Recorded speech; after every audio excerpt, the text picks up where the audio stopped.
Solubility at home. All right, we're going to try to answer the questions that we were asked earlier today. When we put salt in a cup and mix it with water, what happens to the contents? What changes? Does the mass of the salt change? Does the taste of the salt change? Does the location of the salt change? And does the number of sodium atoms change? Okay, so first we need to measure out what the mass of each thing is. So let's get the mass of the salt, Juna. So she's going to put this container on and zero it out. And what do we want it in? Is it in grams? Grams. Okay, grams, okay. G for grams. And it's zeroed out. It says zero on there? Okay.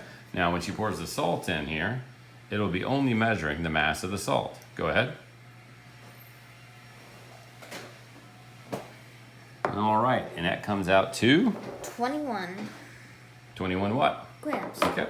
So like a good scientist, she's going to write that number down because the odds of you forgetting numbers are pretty high. All right, so now we'll get the mass of the cup with water in it. Make sure you zero out the scale again. Okay. And that's at zero? Yes. Okay, let's see what we got here. 422 grams. 422 grams. Okay, go ahead and write that down. Okay. Now what we want to do is we want to put the salt in the water and we're going to stir it around to speed up the dissolving process.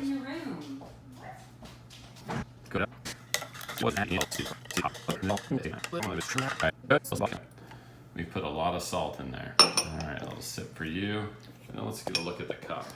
There's also water in here. Okay, it's pretty much cleared up in there. And the salt has more or less dissolved. Can't really see it anymore. Okay, so the first question that we had to answer was, does the mass of the salt change when it is dissolved in water? And what's our answer, Juno? What is the mass of that cup right there? 441.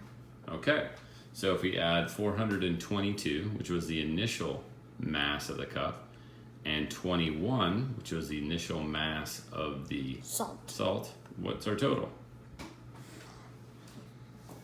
443. And what did the scale say? 442. Okay. Well, that's only 1 gram off. That's definitely within our range of tolerance, which means the salt is inside there. It is inside there now. And it is reflected on the scale there. All right. Now, so we answered that one. The mass doesn't change. The mass of the salt stays the same, even though it's dissolved. Now the next one is the taste of the salt. Let's get it close up here. So you get to taste it and tell me if it still tastes like salt in there, or did the salt taste go away? If it doesn't taste good, can I spit it out? I don't know. Just take a little sip. I'd prefer you not spit it out, being that we're filming here. Salty? Yeah, like the ocean, huh? Okay. Excellent, excellent, excellent. Okay. All right, now the next question. Did the location of the salt change? Well, it did because we poured it in there. But look, you can see a little bit at the bottom, but for the most part, the location of the salt did change. It's all within the water now. So it has become one. It has become a solution. All right, so the taste did not change. The location did change. The mass of the salt did not change. Finally, the number of sodium atoms. Well, we can't test this right here, but we can only make assumptions. What do you think?